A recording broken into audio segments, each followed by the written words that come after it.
여러분, 에스더에 보면 4명의 스타가 나옵니다. 첫째는 아하스웨로 왕입니다. 두 번째는 에스더 왕비입니다. 세 번째는 모르드게입니다. 네 번째는 하만이 되겠습니다. 4명의 스타가 나와서 이를 연습곡을 하는 것 같아요.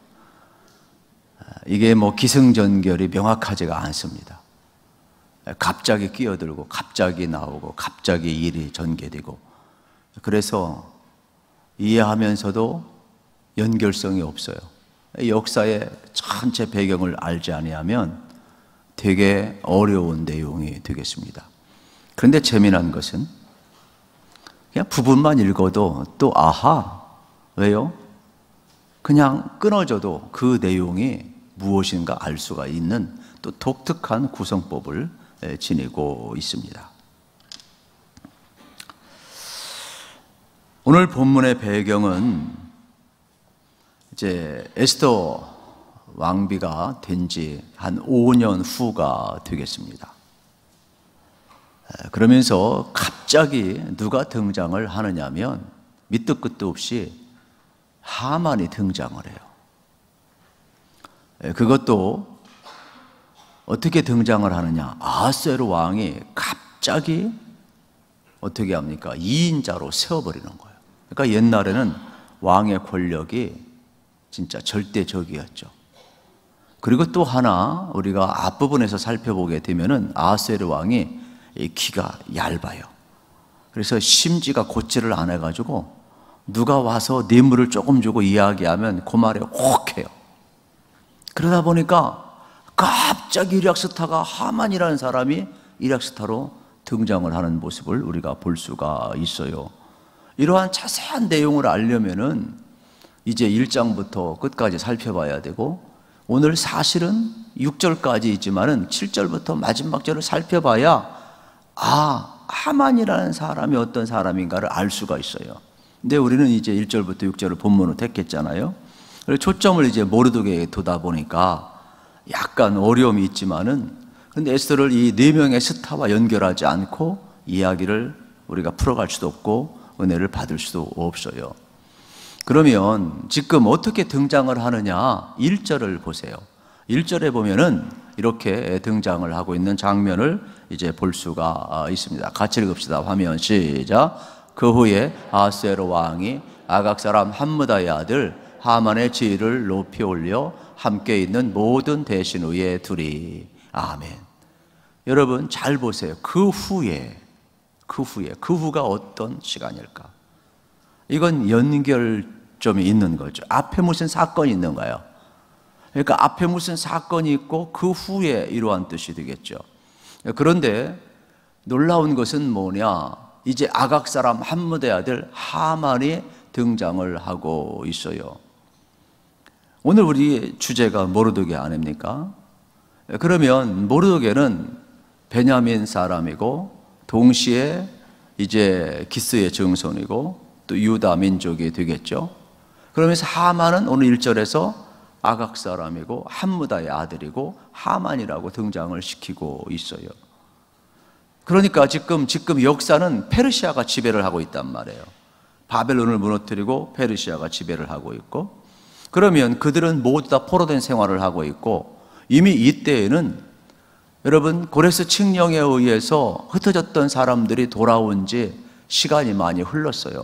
1차 포로 귀환이 이루어진 이후예요. 그런데도 흩어져서 남아있던 사람들이에요. 왜요? 흩어져서 자리 잡았거든.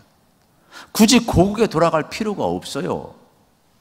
이미 1차 포로가 이루어진 배경에 에스더가 등장을 하는 거예요.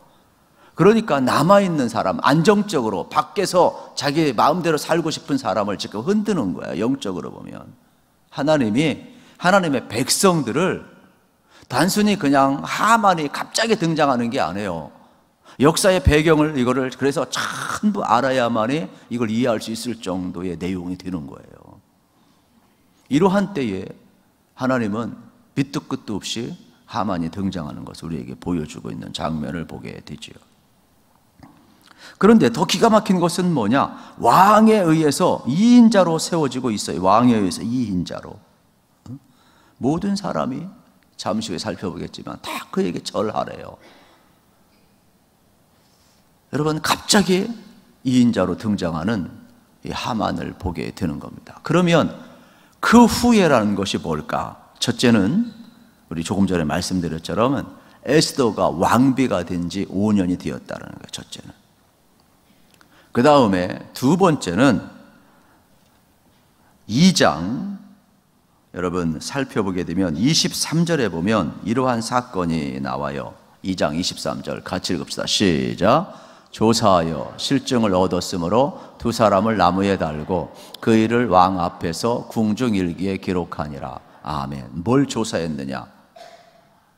성전 문지기로 있던 관리직으로 있던 그건 잘 몰라요. 정확히는 안 나오니까. 그냥 성전에서 일하는 모르드게가 우연히 넷이 두 사람이 모의를 하는 것을 발견했어요. 그래서 왕을 아하스웨로왕을 없애려고 하는 모의를 발견하는 거예요. 그래가지고 이 반역 모임을 발견해서 우연이든 성경은 우연이 아니죠. 하나님이 모르드게를 등장시키기 위하여 역사의 정면에 등장시키기 위하여 하나님은 알게 하신 거죠. 세상은 우연이지만 우리 신앙인들은 우연이 없어요. 그래서 이 사건을 어떻게 합니까? 에스더 왕비 앞에 알려요. 큰일 났다. 아하스웨로왕이 위험하다. 그래서 에스더 왕비가 어떻게 하느냐? 이 상소문을 모르드게 이름으로 올려버려요. 왕이 발견을 하고 이걸 보고 나서 조사를 명령했어요. 이것이 이제 마지막 부분에 있는 거예요. 그래서 지금 2장 23절에 보니까 조사를 해보니까 실증이 나왔어요. 진짜 역모를 꾸몄어요. 그래서 그 사람들을 잡아다가 처형을 시키게 돼요. 그러면 우리의 스토리는 어떻게 돼야 돼요? 우리의 스토리는 바로 고마우니까, 나를 살려줬으니까 시상을 해야 하잖아요. 상을 줘야 하잖아요. 그런데 밑도 끝도 없이 끝나요. 성경 읽어보면 쫙 끝까지 읽어보세요. 처음부터 끝까지 끝나요. 이걸 어떻게 이해? 일일 연습곡이라 다음 넥스트를 기대하라 이런 뜻이지 뭐.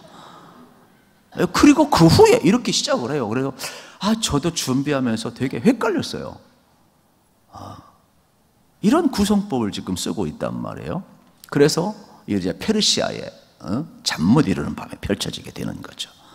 그러면서 이제 아하스웨로 왕이 이제 모르드게를 기억하는 장면은 또 뒤에 나오니까 나중에 우리가 살펴보도록, 기회가 있을 때 살펴보도록 하고, 오늘은 그러면서 이제 모르드게가 등장하는 장면을 우리는 같이 보게 되는 것입니다.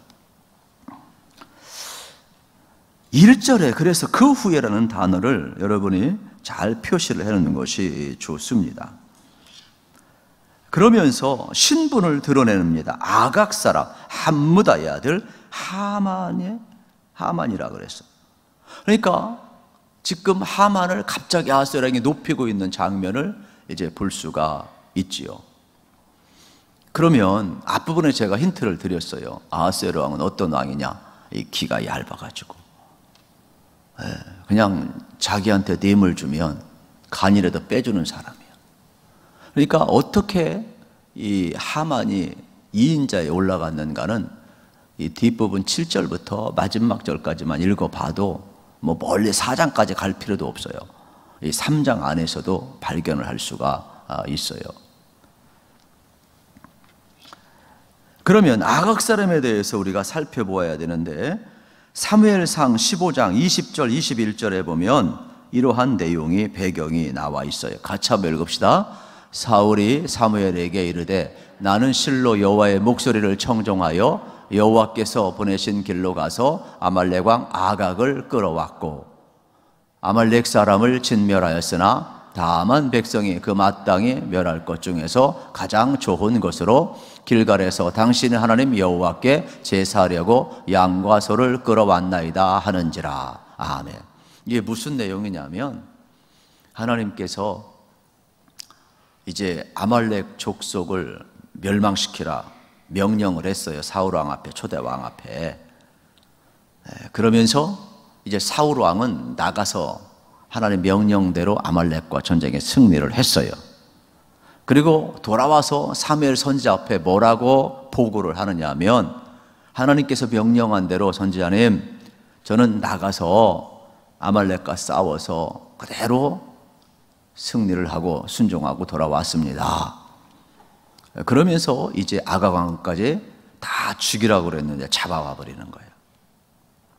근데 문제는 자기는 순종했다고 하는데 뭘 들키느냐면 이 짐승은 참는 게 한계가 있으니까 옆에서 양소리를 낸 거예요.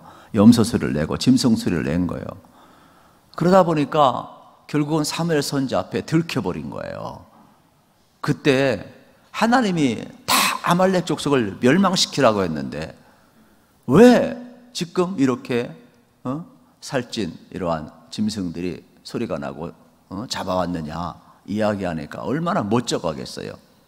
그래서 사울 왕이 그때 머리를 퍽퍽 긁으면서 당황해요. 그러면서 이렇게 이야기를 해요. 저 사실은 다 죽였는데 하나님 앞에 제사를 드리려고 이 살찐 짐승들을 잡아왔습니다. 백성들이 잡아왔습니다. 핑계 아닌 핑계를 이제 대는 것이 되겠죠. 그때 사무엘 선지자가 책망을 하죠. 여호와의 말씀을 청종하는 것을 하나님은 가장 기뻐하신다고. 그런데 불순종하면서도 그는 자기가 뭘 불순종했는지 몰라요. 그래서 초대왕 사울을 세웠지만은 하나님은 하나님 말씀에 불순종한 이 순간에 이미 촛대를 다윗에게 옮기셔요. 그냥 껍데기 신분으로 초대왕 역할을 하고 끝나는 거예요. 그만큼 하나님은 하나님의 말씀에 여러분 순종하는 것을 얼마나 귀하게 여기는지 몰라요. 왜 그러면 하나님은 아말렉 족속을 멸망시키라고 했을까? 이것을 우리가 기억을 해야 됩니다. 그 배경을 또 우리가 살펴볼 때가 있는데 이 사무엘상뿐만 아니라 출애굽기에도 나오죠. 출애굽기 17장 8절부터 16절에 보면 이제 아말렉 족속과의 전쟁이 나오고 있어요. 우리 같이 한번 읽어봤으면 좋겠습니다. 화면 보셔도 돼요. 시작. 그때에 아말렉에 와서 이스라엘과 르비딤에서 싸우니라. 모세가 여호수아에게 이르되 우리를 위하여 사람들을 택하여 나아가서 아말렉과 싸우라. 내일 내가 하나님의 지팡이를 손에 잡고 산꼭대기에 서리라. 여호수아가 모세의 말대로 행하여 아말렉과 싸우고 모세와 아론과 훌은 산꼭대기에 올라가서 모세가 손을 들면 이스라엘이 이기고 손을 내리면 아말렉이 이기더니 모세의 팔이 피곤함에 그들이 돌을 가져다가 모세의 아래 놓아 그가 그 위에 앉게 하고 아론과 훌이 한 사람은 이쪽에서 한 사람은 저쪽에서 모세의 손을 붙들어 올렸더니 그 손이 해가 지도록 내려오지 아니한지라. 여호수아가 칼날로 아말렉과 그 백성을 쳐서 무찌르니라. 여호와께서 모세에게 이르시되 이것을 책에 기록하여 기념하게 하고 여호수아의 귀에 외워 들리라.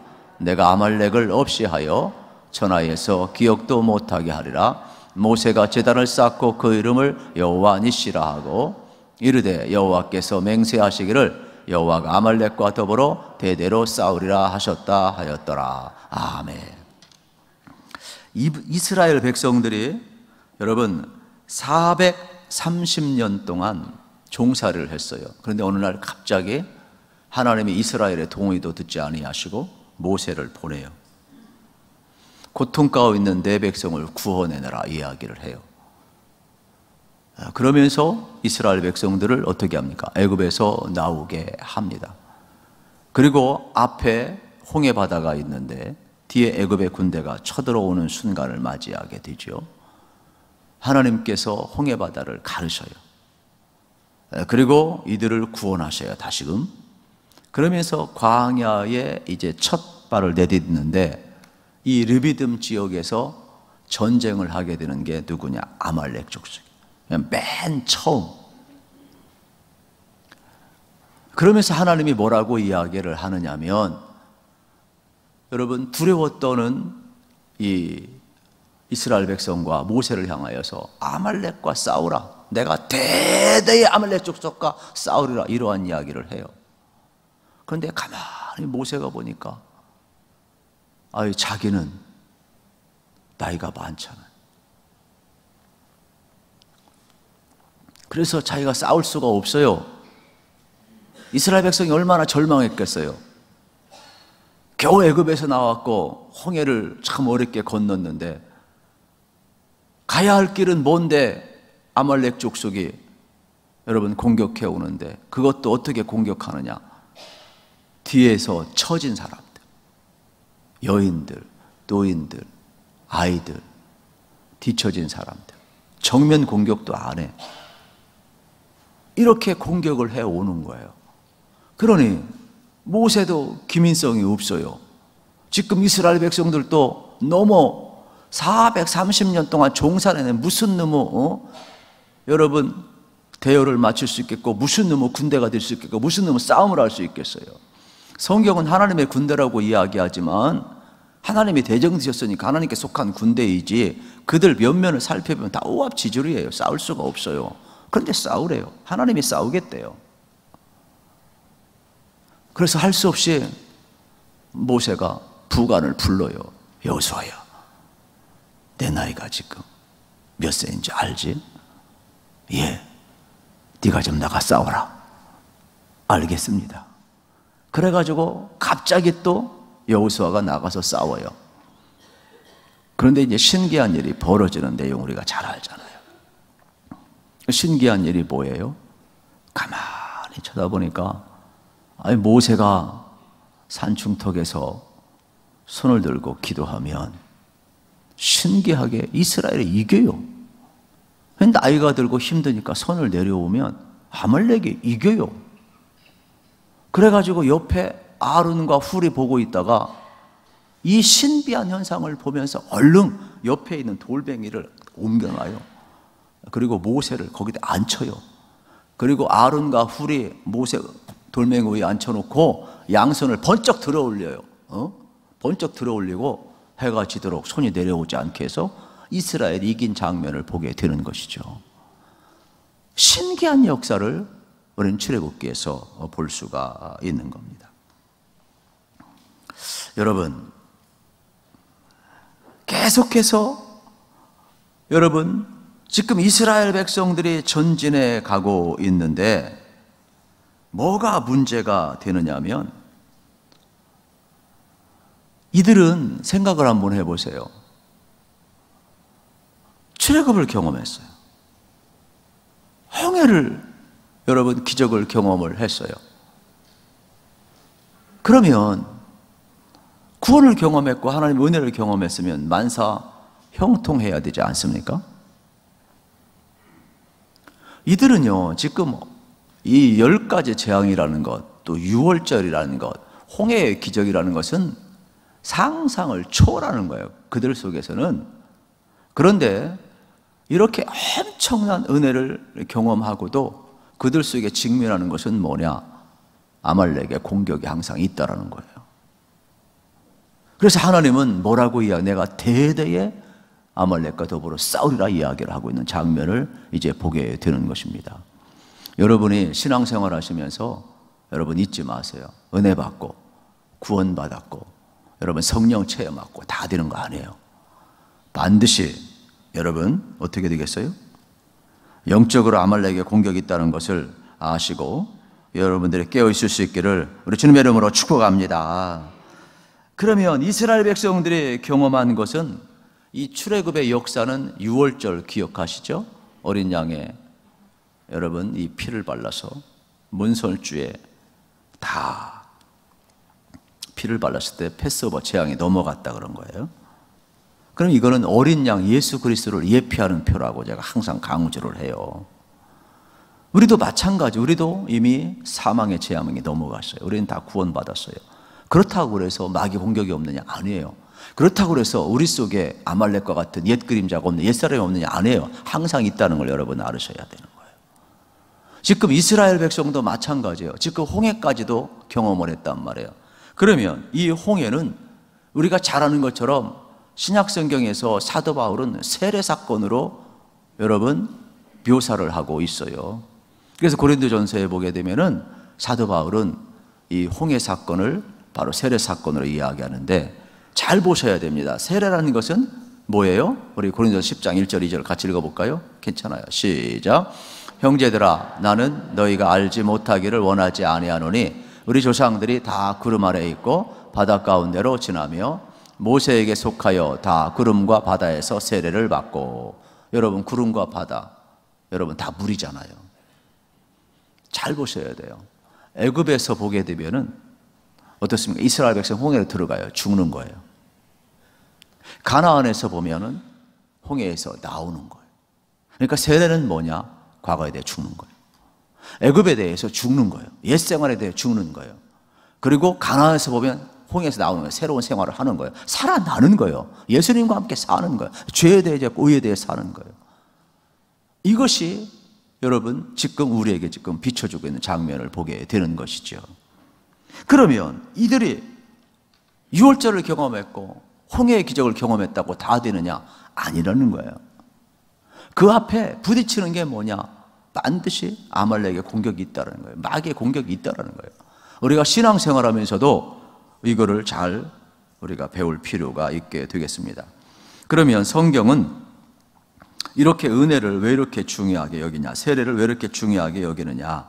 우리도 이제 뭐 다음 주 7월 둘째 주가 되겠죠. 세례식을 하게 되겠지만은, 세례는 교육을 할 때 구원의 여러분 조건은 아니에요.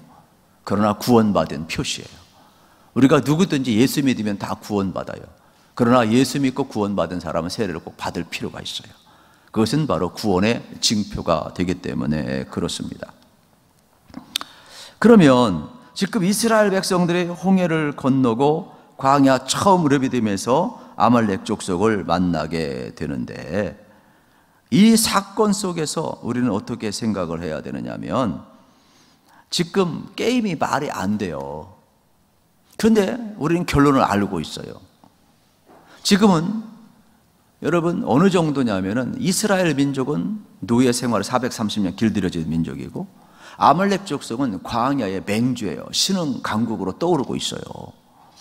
그런데 하나님은 싸우라고 그랬잖아요.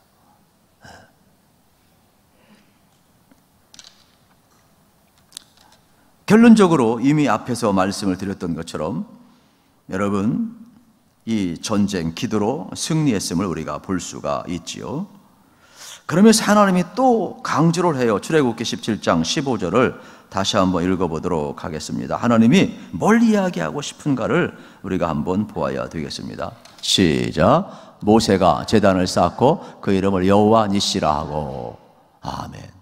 16절도 같이 봅시다. 거기에 보게 되면은 뭐라고 나오느냐 하면, 이르되 여호와께서 맹세하기를 여호와가 아말렉과 더불어 대대로 싸우리라 하셨다라고 그랬어요. 여러분 잘 보세요. 한번 승리했으면 되잖아요. 그런데 그게 아니에요. 하나님이 대대로 싸운대요. 누가요? 하나님이. 저도 그렇고 여러분도 구원받았어요. 우리 영적 싸움에서 이미 승리한 사람들이에요. 예수님 안에서. 그런데 뭐라고 그래요? 하나님이 대대로 싸우겠다라는 거예요. 너희도 싸우라는 거예요. 하나님이 싸우겠대. 우리 싸움이 아니에요. 하나님의 싸움이라는 거예요.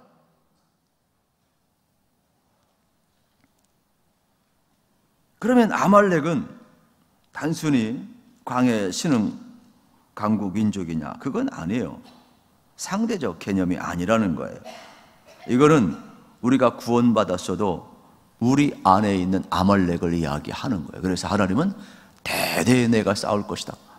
여러분들이 영적 전쟁을 선포하셨으니까 우리 안에 있는 옛사람을 날마다 죽이시기를.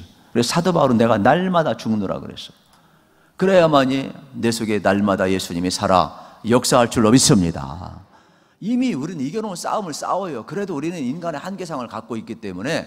그래서 이단이 왜 나오느냐? 한 번 구원받으면 구원파는 한 번 구원받으면 다 끝난다는 거예요. 그날과 그 시를 알아야 된다는 거예요. 여러분이 태어난 날 어떻게 알아? 알려주니까 아는 거지. 네? 그러니까 한 번 구원받으면 끝이라는 거 아니에요. 구원은 하나님의 은혜로 받지만 구원의 완성은 과정이 필요하고 하나님 나라 가는 날까지 성화가 필요하고 성령님의 도우심이 필요한 거예요. 그래서 하나님이 대대로 싸우리라고 그랬거든요. 그런데 구원판은 아니라는 거예요.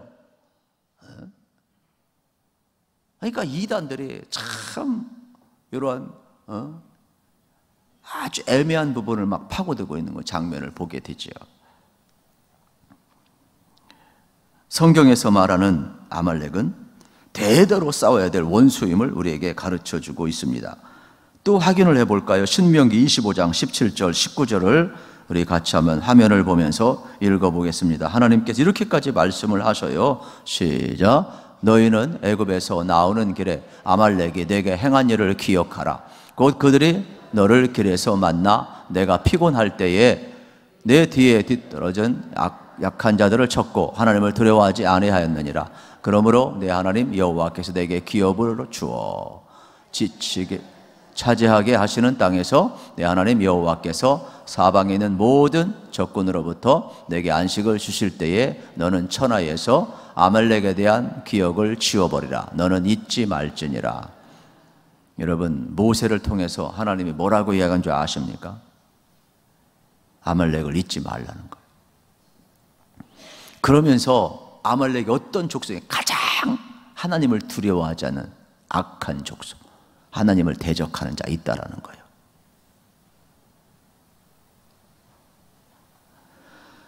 홍해를 건너자마자 구원받은 하나님의 백성을 공격해오는 아말렉이 있다라는 것을 우리는 알아야 된다라는 겁니다. 뒤떨어진 자, 약한 자 공격해와요. 여러분 잊지 마세요. 너무 뒤치지 않기를 축복합니다. 모든 면에서. 또 영적으로 지친 사람 나이가 금방 치고 들어와요. 끊임없이 공격해와요. 그래서 우리는 어떻게 해야 됩니까? 그럼에도 불구하고 하나님이 대대로 싸우리라 그랬으니까 오늘도 여러분들이 믿음으로 또 성령의 검, 말씀의 검을 들고 나가셔서 꼭 영적 싸움에서 이길 수 있기를 우리 주님의 이름으로 축복합니다. 결국은 사울이 초대 왕이 되었지만 하나님 말씀에 불순종하면서 아말렉을 진멸하지 못했단 말이에요. 이 결과 여러분 사울은 폐위되고 다윗이 여러분 등장하는 장면을 이제 볼 수가 있게 되겠습니다. 왜 하나님은 끊임없이 잊지 말고 아말렉을 진멸하라 그러냐? 하나님을 대적하는 상징이에요. 악을 상징하고 있기 때문에 그래요. 이때 여러분 우리가 기억해야 될 것이 있어요. 그게 바로 뭐냐면 앞부분 1절 그 후에라는 단어를 다시 기억을 해야 돼요. 그러니까 오늘 키워드는 그 후에가 되겠죠. 그 후는 뭐예요? 하나님이 여러 사람의 도움을 받아가지고 에스더가 왕비가 된 지 5년 돼요. 그리고 전혀 이름도 등장하지 않았던 양부 모르드게가, 여러분 이게 어떻게 우연의 사건이겠어요? 하나님께서 이러한 모반 사건을 발견케 하고 왕 앞에 세워놓는 장면을 우리는 이제 볼 수가 있게 되는 것이죠. 그렇다면 지금 이스라엘 민족은 엄청난 왕 앞에 공을 세우고 있어요. 에스더가 준비되어 있죠. 모르드게가 준비되어 있죠. 다 됩니까? 아니에요. 이때는 마귀도 강력한 세력으로 등장한다는 걸 알으셔야 돼요. 그게 누구냐? 하만이에요. 단순히 아각 사람 아말렉 족속, 여러분 그냥 하만이 아니라 우리가 이게 영적으로 충만하고 우리가 이 땅을 살아가면서 구원의 은혜를 경험하고 여러분 하나님 앞에 존귀하게 쓰임받는 그 순간에 장애물이 없는 게 아니에요. 방해물이 없는 게 아니라니까요. 그때 반드시 등장하는 게 뭐냐? 하만이라는 걸 알려주고 싶은 거예요. 우리가 신앙생활하면서 이걸 잊고 있어요. 잊지 말라는 거예요. 모르드게와 하만은 등장만으로도 성경에서 긴장감을 주고 있음을 우리가 볼 수가 있게 됩니다. 2절을 같이 한번 읽어보겠습니다. 2절 시작. 대궐 문에 있는 왕의 모든 신하들이 다 왕의 명령대로 하만에게 꿇어 절하되 모르드게는 꿇지도 아니하고 절하지도 아니하니. 여러분 갑자기 1절에서 아수에르 왕이 하만을 높였어요. 그리고 무슨 포구령을 내렸느냐? 다 나에게 하듯이 하만에게도 하라. 포구령을 내렸어요. 그래서 모든 사람이 살기 위해서 누가 왕의 명령을 그 당시 어깁니까? 전부 다 고개를 숙여요. 그런데 설명이 없어. 배경도 없어. 모르드게는 고개를 안 숙였대요. 생각을 한번 해요. 그래서 주변 사람들이 막 말렸어요. 그냥 속으로 기분 나쁘고 그냥 몸으로는 인사해. 네가 목숨이 2개냐? 너도 살아야지. 너 때문에 우리 불편해 죽겠다. 아는 사람 모르는 사람 전부 다 언제 이게 들통날지 모르는데 사람은요 옆에 너무 안타까우니까 모르드게한테 이야기했어요. 그런데 성경은 왜 고개를 안 숙였는지 말을 안 해요. 그런데 그냥 고개를 안 숙였대요. 그런데 문제는 뭐냐? 하만이 등장한 것이 그냥 등장한 것이 아니라 길은 얇지만 왕은 왕이에요. 아하스웨로의 명령에 의해서 등장을 했단 말이에요. 그러면 이건 모든 사람이 지켜야 되는 것임을 우리는 알게 되는 겁니다. 그런데 모르드게는 그렇게 하지 않고 꿇지도 않고 절하지도 않았다 이야기합니다. 그래서 3절 4절에 보십시오. 얼마나 안타까웠던지 이렇게까지 이야기를 합니다. 신하들이 같이 읽겠습니다. 대궐문에 있는 왕의 신하들이 모르드게에게 이르되 너는 어찌하여 왕의 명령을 거역하느냐 하고 날마다 권하되 모르드게가 듣지 아니하고 자기는 유다인임을 알렸더니 그들이 모르드게의 일이 어찌 되나 보고자 하여 하만에게 전하였더라. 아멘. 여러분 한번 생각해 보세요. 끊임없이 모르드게는 굴복하지를 않아요. 그러다 보니까 보통 사람은 위기 앞에서 자기 정체성을 숨기는데 얼마나 겁이 없는지 나는 유다인입니다. 이렇게까지 드러내놓고 있는 장면을 보게 됩니다. 그러다 보니까 또 하만 앞에 잘 보이고 싶은 사람이 밀고를 한 거예요. 하만이 볼 때 얼마나 괘씸하겠어요.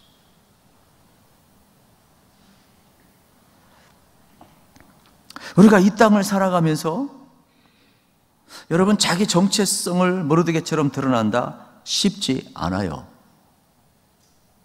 저도 좀 쑥스러운 내용이지만은 제발 목욕탕 가서 그냥 목사님 그 얘기 안 했으면 좋겠어요.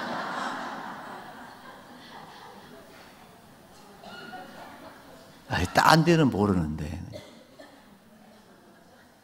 그래서 참 부끄럽지만은 그러면 안 되는데.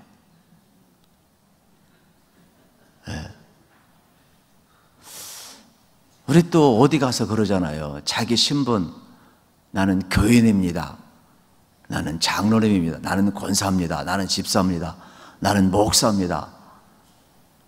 당당히 드러나야 되는데 내가 크리스찬입니다. 이게 모르드게처럼 드러낸 사람이 몇 사람이나 될까? 이 코로나 시기에는요, 신방 가서 대화 나누면 마음이 아프더라. 교회 가지 말라고 하도 그러니까 교회 안 갔다 왔다고. 그리고 그냥 다녔다 그러더라고. 나의 정체성, 손해보는 상황, 이런 위기의 상황에서 모든 사람은 그냥 위기를 모면하려고 그러지 모르게처럼 정면 돌파하는 사람이 많지를 않아요. 오늘 우리에게 필요한 것은 뭐냐? 위기의 상황에서 위기를 모면하기 위해서 내가 살 것인지 아니면 어떤 상황이든지 하나님 앞에 살 것인지 정해야 된다는 거예요. 내가 크리스찬임을 드러내야 된다는 거예요. 위기의 때 선명성을 드러내야 된다는 거예요. 물론 모르드게가 내가 유다인입니다 선명성을 드러냈고 하나님의 백성임을 드러냈다고 해서 금방 하나님 보호하느냐? 그렇지는 않아요. 과정 속에는 어려움이 있을 수가 있어요. 우리가 오늘날 그리스도의 정체성을 드러내야 돼. 이 모르드게의 문제는 이 문제를 우리에게 지금 심각하게 던져주고 있다고 제가 본 거예요. 식사할 때도 마찬가지. 어떤 사람은 기도는 안 하긴 그렇고 또 기도하자니 남이 보는 것 같고 그냥 나 어떻게 해요? 1초 아멘 하나님 땡큐. 네. 이렇게 진지하게 기도. 내 일부러 그래. 저는 식당 가서 일부러 하도 그게 미안해서, 하나님 앞에 하도 미안해서. 물론 짧게는 해요. 길게 안 해요. 식사 앞에 놓고 길게 기도하는 사람은 주책바가지지 뭐. 그러나 기도 안 하는 건 더 나쁜 거. 지금 모르드게는 이방 땅에서, 그것도 이인자 하만 앞에서 자기가 감춰야 될 유다 민족을 드러내놓고 있어요. 그러면서 단순히 유다 민족이라는 것은 나는 하나님을 경외하는 자라는 뜻이 되겠죠. 5절에 보세요. 5절에 보면 이러한 내용이 나와요. 하만이 모르드게가 무릎을 꿇지도 아니하고 저라도 아냐말로 매우 노하여. 여러분 이거 알으셔야 돼요. 세상은 노하는 걸 알으셔야 돼요. 여러분이 경건하게 살고자 하면 여러분을 향해서 화내는 것이 아니에요. 여러분 안에 계신 예수 그리스도에 대해서 노한다 그랬어요. 예수님의 말씀이에요. 우리가 경건하게 살고자 할 때 세상이 다 오냐 할 줄 아십니까? 절대로 그렇지 않습니다. 무릎 꿇지 아니하고 하나님의 사람임을 드러냈을 때, 여러분 하만이 얼마나 노했게. 네가 목숨이 2개냐? 좋다. 그래 왕 앞에 가요. 얼마나 분냈든지 왕 앞에 가가지고 어떻게 하느냐, 뒤에 집에 가서 꼭 읽어봐요. 7절부터 마지막 절까지 보면 은 1만 달란트를 줘요. 은인가 금인가 모르겠다. 하여튼 보화를 1만 달란트를 줘요. 한번 확인해 봐야 되겠네요. 여러분 뒷부분에 보십시오. 성경에 보게 되면은 놀라운 장면이 이제 계속해서 나오고 있는 장면을 우리가 7절부터 이제 나오고 있잖아요. 그러면 한번 생각을 해 보세요. 은을 줬군요. 1만 달란트를 줬잖아요.